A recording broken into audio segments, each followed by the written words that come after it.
హుజురాబాద్ నియోజకవర్గానికి సంబంధించి మేము ఇచ్చిన గ్యారంటీలు సంక్షేమ పథకాలు ఇక్కడ మా శాసనసభ్యుడు లేనప్పటికీ కూడా ప్రజలకు ఏదైతే కాంగ్రెస్ ప్రభుత్వం ఏర్పడితే తెలంగాణ రాష్ట్రంలో ఇందిరం ఇల్లు కానీ మహిళలకు ఉచిత ఆర్టీసీ ట్రాన్స్పోర్ట్ కానివ్వండి 200 యూనిట్ల ఉచిత కరెంట్ కానీ 500 రూపాయల గ్యాస్ సిలిండర్ కానీ వడ్డీ లేని రుణాలు కానీ అన్నీ కూడా చెప్పిన విధంగా సంక్షేమ పథకాలని రుణమాఫీ కానీ రైతు బంధు కానీ ప్రతిదీ కూడా ఏదైతే ప్రజల కోసం మాటిచ్చిన విధంగా గ్యారంటీలు అమలు చేస్తున్నాం. కానీ స్థానిక శాసనసభ్యుడు మటుకు గతంలో ఎమ్మెల్సీ ఉన్నప్పుడు నియోజకవర్గాన్ని పట్టించుకోలే. ఇప్పుడు శాసనసభ్యుడు అయినాక కూడా ప్రభుత్వం ఇచ్చే సంక్షేమ పథకాలని ఏదైతే కళ్యాణ్ లక్ష్మి కానీ షాదీ ముబారక్ కానీ సీఎంఆర్ఎఫ్ చెక్కులు కానీ నా చేతుల మీదకెళ్ళి నేనే పంచాలి, ఎవరు పంచకూడదని చెప్పి దాన్ని ఆపే ప్రయత్నం చేసి అధికారులని పంచనీయకుండా తను చెక్కులు డేట్ అయిపోయినాక కనీస అవగాహన లేకుండా ఆలోచన లేకుండా ఆ చెక్కులు ప్రజలకు ఇదే కమలాపూర్ మండలంలో పంచి ఆయన ఒక అవగాహన లేకుండా ఏ రకంగా ఆయన సెల్ఫీలు తీసుకుంటా ప్రజల్ని పట్టించుకుంటలేడో చాలా స్పష్టంగా కనబడుతుంది. ఇదన్నిటినీ పక్కన పెట్టి ఉద్దేశపూర్వకంగా మా నియోజకవర్గ నాయకులని మా కాంగ్రెస్ పార్టీ నాయకులని ఏదైతే విమర్శించే ప్రయత్నం చేస్తారో స్థానిక శాసనసభ్యుడు కౌశిక్ రెడ్డి పేరు కోవట్ రెడ్డి అని చెప్పి పెట్టే పరిస్థితి ఉంది. ఎందుకంటే ఈరోజు కౌశిక్ రెడ్డి ఈ స్థాయిలో ఉన్నానంటే అది కాంగ్రెస్ పార్టీ పెట్టిన భిక్ష. హుజురాబాద్ నియోజకవర్గంలో కాంగ్రెస్ పార్టీ కార్యకర్తలు ఆ రోజు వాళ్ళ భుజస్కంధాలపై ఎత్తుకొని ఆయనకు అన్ని ఓట్లు వేయించారు కాబట్టి బై ఎలక్షన్లో బీఆర్ఎస్ పార్టీ కేసీఆర్ కానీ కేటీఆర్ కానీ ఆయనని బీఆర్ఎస్ పార్టీలో చేర్చుకొని శాసన మండలి సభ్యుని చేశారు.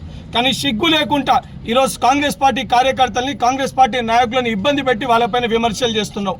ఈడ చెప్తున్నావు హుజురాబాద్లో ఏదైతే ఫుల్ ఫ్లెజ్డ్గా బీఆర్ఎస్ పార్టీయే గెలుస్తుందని చెప్పి మొన్న మాట్లాడుతున్నావు. నేను చెప్తున్నా కౌశిక్ రెడ్డి 100% కష్టకాలంలో కాంగ్రెస్ని పట్టుకొని ఉన్న కార్యకర్తలకి తప్పనిసరిగా పార్టీ అధిష్టానం పార్టీ నాయకత్వం వాళ్ళకి టికెట్లు కేటాయిస్తుంది. టికెట్లు కేటాయించిన వ్యక్తుల్ని నేను అదేవిధంగా ఇక్కడ ఉన్న మా నియోజకవర్గ బాధ్యులు కష్టపడ్డే ప్రతి కార్యకర్తని గెలిపించుకోనికి పూర్తి బాధ్యత మా భుజస్కంధాలపై వేసుకొని హుజురాబాద్ గడ్డ అంటే కాంగ్రెస్ పార్టీ అడ్డ అనే విధంగా ఇక్కడ తప్పనిసరిగా ప్రతి కార్యకర్తని గెలిపించడానికి శాయశక్తుల కృషి చేస్తాము. మళ్ళీ చెప్తున్నా బీఆర్ఎస్ పార్టీ ఖతమైపోయింది. బీఆర్ఎస్ పార్టీ ఏ విధంగా మొన్న ఇచ్చిన చెక్కులు చెల్లలేదో కౌశిక్ రెడ్డి కూడా రేపు పొద్దున చెల్లని నోటే అవుతాడు. బీఆర్ఎస్ పార్టీ కారుకున్న 4 టైర్లు ఒకటి కవిత గుంజుకపోతుంది, ఒకటి హరీష్ రావు గుంజుకపోతుండు, ఒకటి కేటీఆర్ ఉడవిక్కబోతుండు, ఒకటి సంతోష్ రావు ఉడవిక్కబోతుండ్రు. ఆ కారు ఈరోజు డిస్మాంటల్ అయ్యే పరిస్థితి ఉంది. అదేవిధంగా బీసీ సామాజిక వర్గానికి సంబంధించి మేము 42% రిజర్వేషన్ ఇస్తామని చెప్పి మా గౌరవ ముఖ్యమంత్రి రేవంత్ రెడ్డి గారు పిసిసి అధ్యక్షులు మహేష్ కుమార్ గౌడ్ గారు మాట ఇచ్చిన విధంగా మేము ఏదైతే అసెంబ్లీలో దాన్ని బిల్లులు పెట్టి దాని తర్వాత ఆర్డినెన్స్ తీసుకొని వచ్చి క్యాబినెట్లో పాస్ చేసి ఈరోజు పార్లమెంట్ సమావేశాల ముందు ముఖ్యమంత్రి గారు ఏదైతే నాయకత్వం అందరం కూడా వెళ్ళి కేంద్ర ప్రభుత్వం పైన ఒత్తిడి చేసి ఇవాళ ఆ 42% రిజర్వేషన్ని తెలంగాణ రాష్ట్రంలో ఉన్న బీసీ సామాజిక వర్గానికి ఇవ్వాలని చెప్పి కాంగ్రెస్ పార్టీ కృషి చేస్తుంది. మీరు కృషి చేయడం పోగా మీరు ఉద్దేశపూర్వకంగా దాన్ని అడ్డుకునే ప్రయత్నం చేస్తారు. నిజంగా నీకు చిత్తశుద్ధి ఉంటే హుజురాబాద్ నియోజకవర్గంలో అత్యధిక బీసీ సామాజిక వర్గానికి సంబంధించిన ప్రజలు ఉన్నారు. రేపు పొద్దున నువ్వు రోడ్లపైన తిరిగితే వాళ్ళు అడుగుతారు. నిజంగా నీకు చిత్తశుద్ధి బాధ్యత ఉంటే ఫార్మ్ హౌస్లో ఏదైతే పండుకున్న ఏదైతే దుబాయ్ శేఖర్ ఎవరైతే ఉన్నారో అలియాస్ కే చంద్రశేఖరరావుని నిద్రలేపి ఫ్లైట్ మోడ్లో ఉన్న వ్యక్తిని నిద్రలేపి ఈ 42% రిజర్వేషన్ పైన బీఆర్ఎస్ పార్టీ స్టాండ్ ఏందో చెప్పకపోతే రేపు పొద్దున హుజురాబాద్ నియోజకవర్గంలో కమలాపూర్ మండలంలో ఇక్కడ బీసీ సామాజిక వర్గానికి సంబంధించిన ప్రజలు రాళ్లతోటి కొట్టి నిన్ను హుజురాబాద్కి వెళ్ళి తరిమేసే పరిస్థితి ఏర్పడుతుందని చెప్పి కౌశిక్ రెడ్డిని హెచ్చరిస్తున్నా. జై కాంగ్రెస్.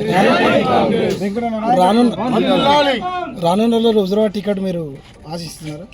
నేను హుజురాబాద్కి పీసీసీ మెంబర్గా హుజురాబాద్కి వెళ్ళే నేను పీసీసీ మెంబర్గా ఉన్నాను.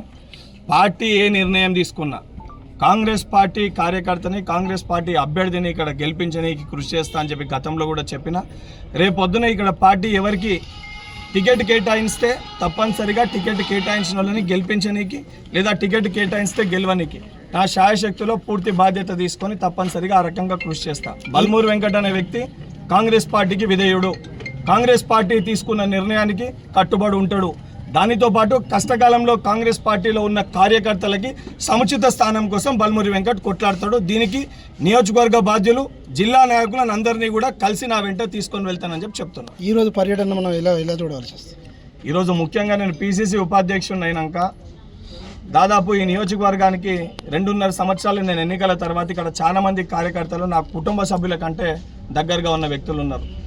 హైదరాబాద్ నిజామాబాద్లో ఇతర కార్యక్రమాల వల్ల వాళ్ళ యొక్క ఫంక్షన్స్కి అదేవిధంగా 2-3కి ఏదైతే స్టంట్ పడి స్ట్రోక్ వచ్చి స్టంట్ పడ్డ దగ్గర కార్యకర్తలను నేను వాళ్ళని వచ్చి కలవలేకపోయినాను. సో ఆ అందరినీ కూడా కలవనికి రావడం జరిగింది. దానితో పాటు మా యువజన కాంగ్రెస్ సంబంధించిన మా సోదరుడు ఒక షాప్ ఓపెనింగ్ పెట్టుకోవడం జరిగింది. దానితో పాటు ఇక్కడ ఉన్న మా నియోజకవర్గ ఏదైతే కృష్ణారెడ్డి గారు సోదరు చనిపోయినప్పుడు కూడా నేను రాలేకపోయినాను. అందుకే ముఖ్యమైన కాంగ్రెస్ పార్టీ నాయకులను అందరినీ కూడా వాళ్ళని కలవనీకి వాళ్ళతోటి నేను ఉన్నాను అని చెప్పి వాళ్ళకు వచ్చి కలిసి ఆ రోజు నేను రాలేకపోయినాను కాబట్టి కేవలం ఈరోజు వాళ్ళని కలవనీకి రావడం జరిగింది. ఈ సంబంధించింది కూడా ఇది ఎటువంటి పొలిటికల్ యాక్టివిటీ కాదు. ఇది కేవలము నా కాంగ్రెస్ పార్టీ కార్యకర్తలు కష్టకాలంలో పార్టీని పట్టుకొని ఉన్న కార్యకర్తలకి మేమున్నాము అని చెప్పి పార్టీ పక్షాన PCC ఉపాధ్యక్షునిగా గతంలో ఇక్కడ పోటీ చేసిన వ్యక్తిగా నా పైన బాధ్యత ఉంది కాబట్టి నా బాధ్యతను నెరవేర్చడానికి రావడం జరిగింది.